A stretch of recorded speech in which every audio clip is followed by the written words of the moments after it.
Day 418 of the Ukrainian War Map, also known as the Russo-Ukrainian War. Juzzy here, and today is a super quick update as I take a simplified and down-to-earth approach to some of the most important happenings on the ground in Ukraine.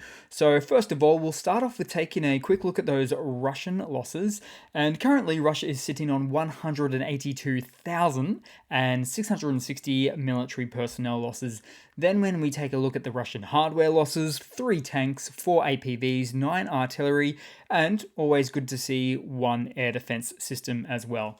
But we'll move back across to the map now. And in fact, we'll move back to Kazan just as with yesterday. So, where it's day 2 of the fire caused by the explosion at the ammunition warehouses adjacent to the tank training ground from yesterday there. And basically, it was still in the process of getting extinguished. And I don't blame them either. It was quite the kaboom yesterday. Then we'll move across still in Russia, but to the Belgorod Oblast, in fact, the city itself, where earlier today, air defenses were active in the region near the city. Then later on in the day, explosions were reported at an electrical substation in the city of Belgorod as well. And this is believed to be as a result of Ukrainian unmanned aerial vehicles, so UAVs, possibly multiple drones, with at least 1 successful hit, obviously. Now, I'm not exactly a tit-for-tat kind of a guy, but there is something that just feels karmically poetic when a country suffers the same fate shortly after it has struck another country in the exact same fashion. Then we'll move just briefly today to the Ukrainian map itself. We'll start out in the Donbas, again Bakhmut today, as Russian forces are still failing to fully capture Bakhmut, even after announcing its immediate fall 3 weeks ago. You might remember that one. And with hundreds of casualties per day on the Russian side, and potentially tens of thousands of losses for the Russian forces per month, Russia will continue to exhaust themselves for a chance of getting this potential Pyrrhic victory. Then we'll move down even further on the map today, and we'll take a look at the other Bakhmut, so Avdiivka once again. I'll zoom out so I can zoom back in, but here we go. Okay, so if you look close enough at this grainy night vision footage, you'll see what was a Russian tank that was destroyed using an FGM-148 Javelin, or simply put, a Javelin missile, so an anti-tank guided missile there, otherwise for short known as ATGMs. Then we'll move across to the news. Told you it was a short one. So, hardware updates, as I like to start off with there. So, the Defense Ministry of Ukraine has just confirmed that Slovakia has now handed over all 13 of their promised MiG-29 fighter jets to Ukraine. So, it's really easy to send these across. Just a little bit of political willpower is required because they are Soviet jets. Ukraine has used them a lot in the past, so they know how to use them, and for whatever reason, Russia doesn't get too angry at all when Ukraine receives Soviet jets.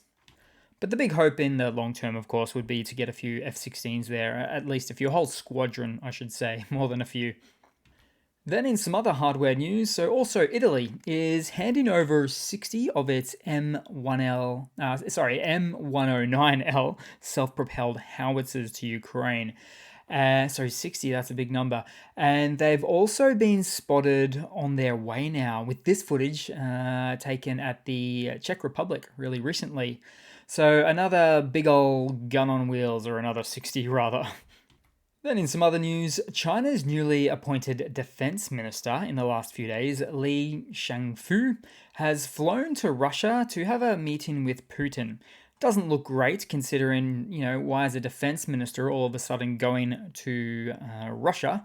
So this comes as Russia has been seeking to be supplied with Chinese weapons and technologies, pretty much just to support its war efforts in Ukraine. And so the defense minister of China, Shangfu, said China was willing to work with Russia and to have closer communications between the two militaries.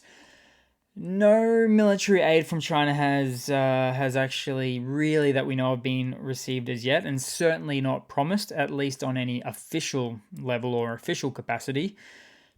As the world continues to keep a close eye, very, very close eye on what China may or may not supply to Russia, and we would find out, we would find it in the field. Simple as that. Then in another Russian military mobilization blunder. So today we're going back to the classic style of blunders. So with this fresh one here, as it appears the stories and the situations haven't changed all that much, but you be the judge. So in this video, mobilized Russians who have been transported by truck to Ukraine complained that they were illegally taken from the Russian Rostov Oblast and sent to Luhansk in the Donbas. Also, they said all of their documents were seized because if a liquidated soldier falls down in a forest without any documentation, did it ever really happen? Well, not according to Russian bookkeeping anyway. Because most, if not all, of these men will be listed as still within Russia at some Russian training ground officially, which is absolutely not true. And the main guy speaking here, he also went on to say that these guys are not combat trained at all. They've not received expected payments for mobilization, no surprises there. And some are not even medically fit to fight, having a non-combat status back in Russia. But they're no longer in Russia. Anything goes. And they also say they've pretty much been just dumped somewhere, and they say they're not even sure where they are. They're very confused about the command structure, this is quite common, and feel like they've been forgotten. And I've just got to say right there, now with all of Russia's military problems, I've come to determine something Russia actually does pretty well on a large scale. And there's some variations to this, but basically, or put simply, Russia is really good at frontline infantry gap filling.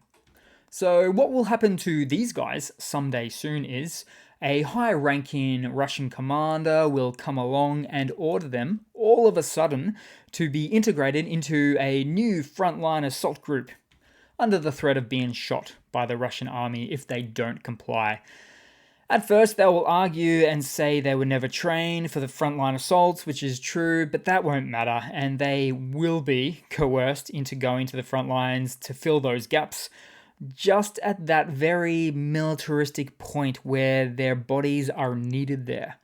And it's my estimation now that there are many such pockets of these units hanging around somewhere behind the front lines, also not knowing where they are, also feeling forgotten, and also essentially being lied to and tricked into doing something.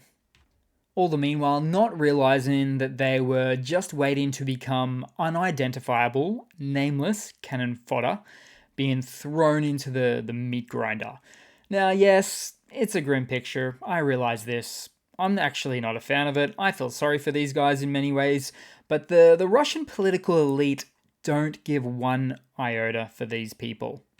In fact, just last night on Russian state TV, a Russian commentator didn't even try to sugarcoat it and just flat out admitted to these types of general practices. So in the end, this is Russia using one of its two most abundant resources, the other being artillery, which has its own supply problems now as well. But this Russian tactic of less and less trained and less equipped, mobilized, but available men cannot last forever. At least short of a full general mobilization for Russia, and doing that would of course come with its own set of separate insurmountable problems as well. Then in a quick final couple of funnies to round it all off with today, guys, so for all of about 5 minutes today, the Russian agricultural exports Wikipedia page had a cheeky little update from someone, not me, to state that Russia is the world's largest producer of copium. 1 trillion tons worth, so I suppose that's a lot of copium. Then in the final funny, or something I consider quite funny to round it off today, guys, so a Russian military convoy Scooby-Doo style. So basically what we have here is some recent footage of a Russian military convoy headed to Ukraine.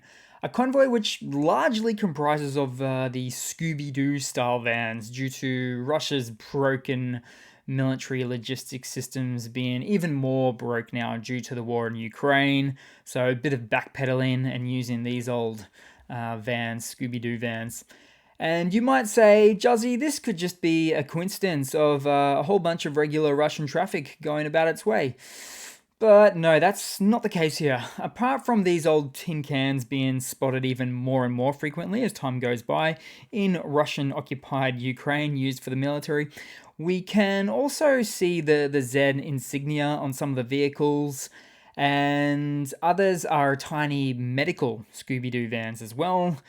Most are logistics carrying vans, and most importantly, we see the black military plates as well on some of these vehicles too. And somehow, whenever I see a Scooby-Doo van, a Russian one, I'm always reminded of the original, I think it's 1985, Back to the Future scene, about 20 minutes into the film, of the Libyans, I believe they're called. They are the Libyans that are chasing after and shooting at McFly in the DeLorean. So it's kind of comedic. But just imagine if this was your country's military passing you on the highway. It would not exactly fill you with a great deal of confidence. So thanks for watching, guys. Super quick video today. Thanks for all of your support, the likes, in the comments too. I'm usually in there replying when I can, so feel free to leave a message there. And I do hope to see all of you guys there in the next one. Cheers.